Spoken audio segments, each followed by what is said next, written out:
Le chef de l'État burundais, son Excellence Evariste Ndayishimiye, vient de recevoir en audience au palais de Gitega les ambassadeurs extraordinaires et plénipotentiaires, respectivement du Royaume-Uni, de la Grande-Bretagne et de l'Irlande du Nord, et d'autre part l'ambassadeur de la République de Côte d'Ivoire, tous nouvellement accrédités au Burundi. Ces deux ambassadeurs étaient venus pour présenter leur lettre de créance à la plus haute autorité burundaise, son Excellence Evariste Ndayishimiye. Ces audiences ont donné l'opportunité à ces autorités d'échanger sur la qualité des relations de coopération bilatérale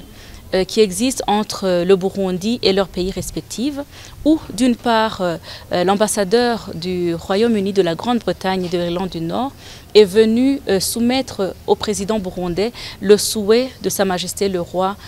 du Royaume de Grande-Bretagne de solidifier les relations qui existent et surtout en mettant en avant le domaine de l'agriculture, un domaine qui a été placé au cœur des priorités du Burundi, mais également dans le domaine du commerce, manifestant l'intérêt que le Burundi puisse exporter le café qui se démarque au niveau mondial de par sa qualité, mais également les avocats en Grande-Bretagne et en Irlande du Nord. L'ambassadeur a également insisté sur l'appui dans le cadre de la protection de l'environnement et de la résilience au changement climatique. D'autre part, l'ambassadeur de la Côte d'Ivoire a également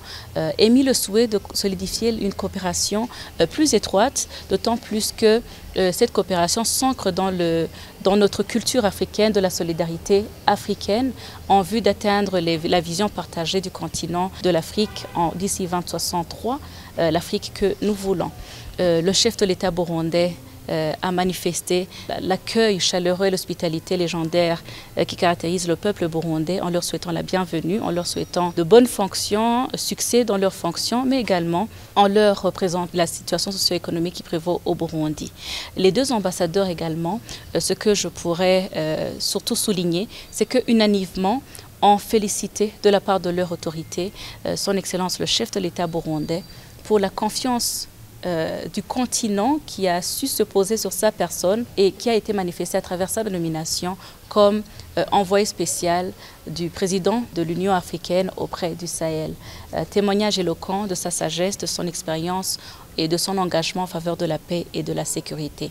Les deux ambassadeurs ont également félicité le chef de l'État burundais pour l'élan de développement du pays, mais également pour le succès éclatant des récentes élections au Burundi, ce qui a donné un message fort au monde sur l'ancrage de la démocratie